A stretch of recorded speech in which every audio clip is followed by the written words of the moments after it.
My name is Elias, and for 37 years, this farm has been my entire world. But this story isn't about me.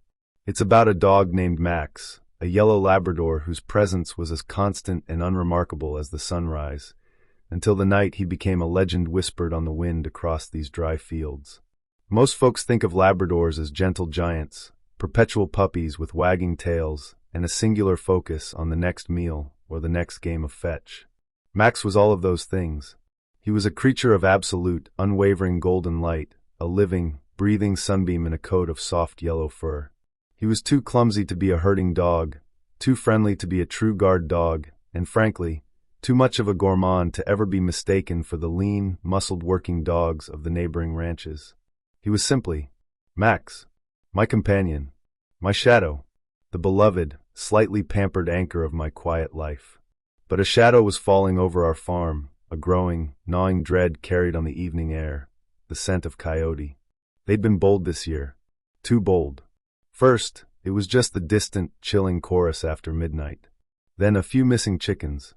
Finally, the brazen sight of a lone scavenger, lean and hungry, crossing the boundary fence in broad daylight. They were a threat, a pack growing in confidence and number, eyeing the vulnerable bounty of my livestock. I remember that night, the air thick and cold, the moon a sliver of bone in a black sky. I was dozing lightly, a lifetime of farm anxieties keeping my sleep shallow, when the sound hit me. It wasn't the distant howling anymore. It was close. Too close. A frenzy of snapping jaws, high-pitched, terrified bleating from the goat pen, and a furious, deep-chested roar that shook me from my bed. It was Max. He had cornered the enemy by the western fence line, where the goats were huddled. I grabbed the old flashlight and my rifle, not planning to use it on the animals, but as a deterrent. My heart hammered, a frantic drum against my ribs. I knew Labradors were strong, but Max? Against a full pack of coyotes? It was suicide. I burst out the back door, the beam of my flashlight cutting a shaky cone through the dark. What I saw wasn't a skirmish, it was a battle. The coyotes were sleek, vicious shadows, their eyes catching the light with a malevolent green glare. There were 4 of them, maybe 5. And Max was in the center, a golden blur of pure, terrifying fury. He wasn't the clumsy pet anymore. His teeth were bared, a low, guttural snarl vibrating in his throat that I'd never heard before.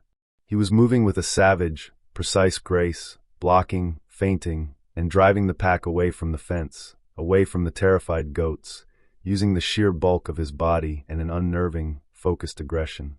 He was a force of nature, a mythological beast, the guardian of my farm, suddenly risen. I got there just as one of the larger coyotes tried a flanking maneuver. Max didn't hesitate. He pivoted a low, solid, earth-shaking lunge, and drove the coyote back with such ferocity that the wild dog yelped and scrambled backward.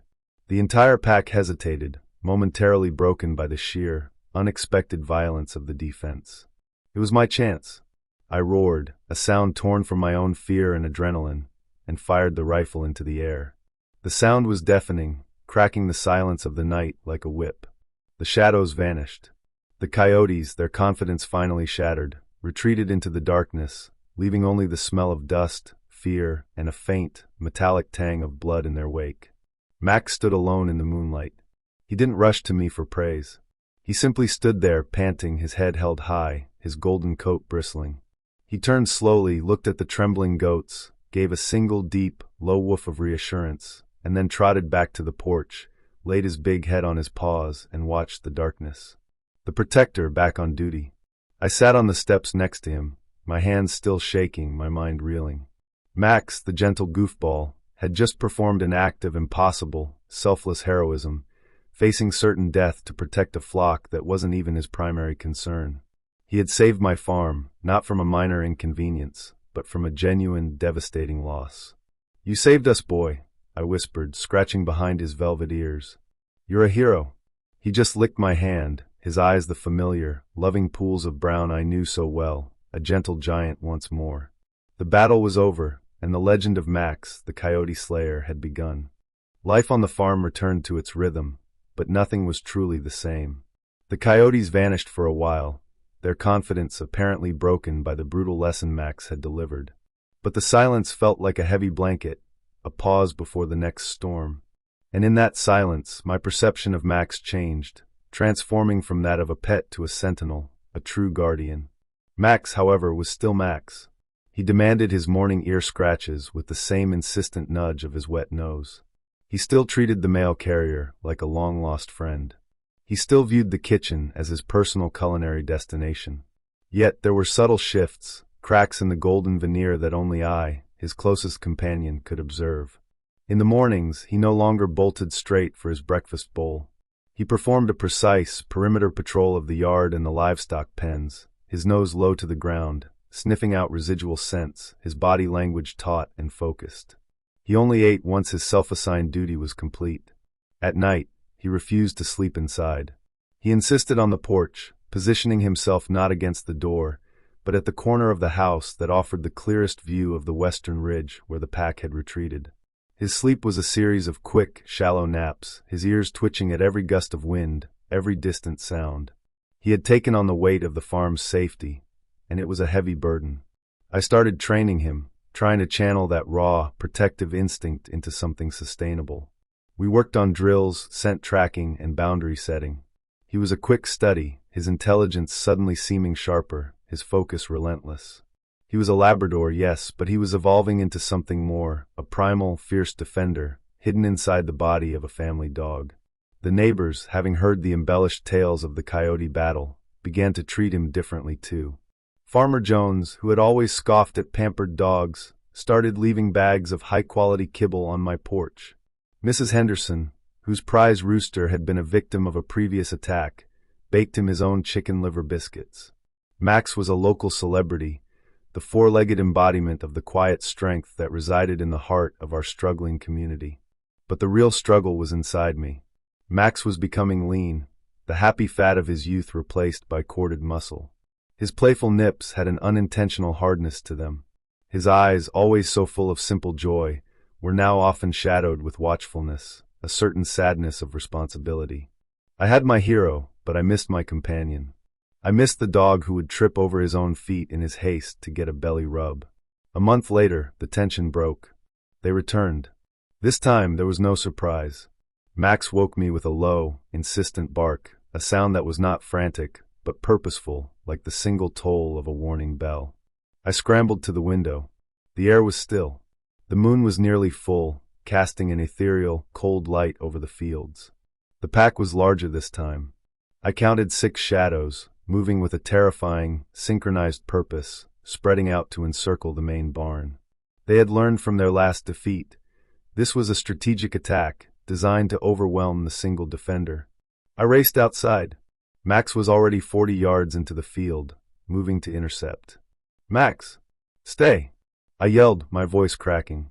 He didn't even glance back. He had made his choice. The clash was brutal, savage, and silent, except for the sharp thud of bodies impacting and the frantic scrambling of paws on the frozen ground. Max was a whirlwind of golden muscle, but he was outnumbered and outflanked. He took down the first coyote with a clean, hard block, but the others were on him in an instant. My rifle felt useless. Firing would be too dangerous, risking Max's life. I ran towards the fray, yelling, screaming nonsense, trying to be the distraction. But Max needed no help. He was fighting with an almost chilling detachment, a professional focus that defied his breed, his history, everything I knew. He fought not for glory, but for purpose. He was a wall, a desperate, living barrier between the wolves and the innocent lives in the barn. He took a vicious bite to his shoulder, a sickening crunch that echoed in the silence. He didn't even whine. He retaliated with a terrifying speed, sinking his jaws into the flank of the attacker. The fight was a blur of chaos. But then, one by one, the coyotes started to break. Max's relentless, punishing defense was too much. The pack began to waver, their coordinated assault collapsing under the weight of one dog's unyielding will. With a final, desperate snarl, the alpha coyote gave the signal, and the shadows melted away into the night once more. I collapsed next to Max in the field, tearing off my shirt to staunch the heavy bleeding from his shoulder. He was panting, his whole body trembling, but his tail gave one weak, familiar thump against the dirt. "You did it, boy," I choked out, tears stinging my eyes. "You beat them. You're the bravest dog that ever lived." But as I cleaned the wound, a strange, cold realization began to settle in my gut, a seed of doubt that grew into a chilling certainty. Max wasn't just wounded, he was exhausted. His breath was ragged, and his once vibrant coat was dull with blood and mud. This heroic sacrifice was taking too much from him. As I carried him, 100 pounds of trembling, wounded hero, back toward the house, I knew a third attack would be the end. He couldn't sustain this. The farm was safe, but the protector was breaking. Max healed quickly, his resilient Labrador body proving as tough as his spirit. But the quiet exhaustion remained in his eyes. He still patrolled, but slower, more deliberately. He was ready for the third fight, but I knew, with the stark certainty of a man facing the truth, that he wouldn't survive it. I spent the next week building a stronger fence, reinforcing the barn doors, and finally, making the hardest call of my life. I had to let him retire. I called my niece, who lived in the city, with a house and a big, safe, fenced-in yard, a place where Max could finally just be a dog again. The decision tore me apart, but his life was worth more than my goats. The farm could buy new livestock, it could never buy another Max. The third night arrived exactly 1 week later. The air was heavy, still, pregnant with silent expectation. I was awake, sitting in the dark, my heart in my throat, my rifle leaning against the wall, just in case. And then I heard it. Not the frantic woof of a warning. Not the savage growl of a battle cry. It was a soft, low, almost pitiful whimper. I rushed to the window.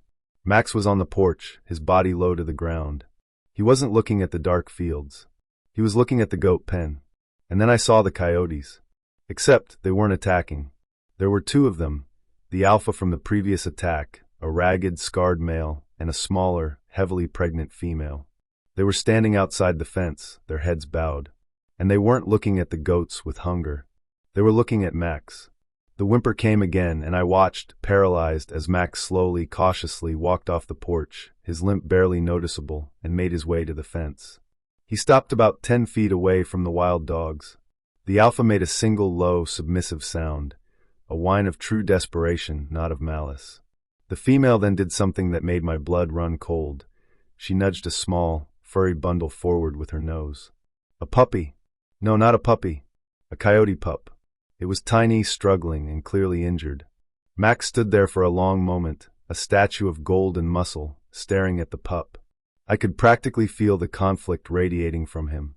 The predator-prey instinct, the guardian's rage, warring with something else entirely. Then, the coyote alpha lay down, flattening himself to the earth, exposing his throat in the ultimate gesture of surrender and trust. He looked not toward the goats, but toward the house, toward me. This wasn't an attack. It was a plea. I lowered the rifle, my hands slick with sweat. I walked out, slowly, into the strange light of the moon. I approached the fence, my breath held tight in my chest. Max let me pass him without a sound. The coyote female had been hurt in the last fight, not fatally, but badly enough that she was struggling to hunt, to protect her new litter. The alpha, instead of abandoning her, had risked the one thing he feared most, the man and the dog who had driven them off, to ask for help for his weakest member. He hadn't come for food. He had come for medicine. He had risked the death of his pack for the life of his pup.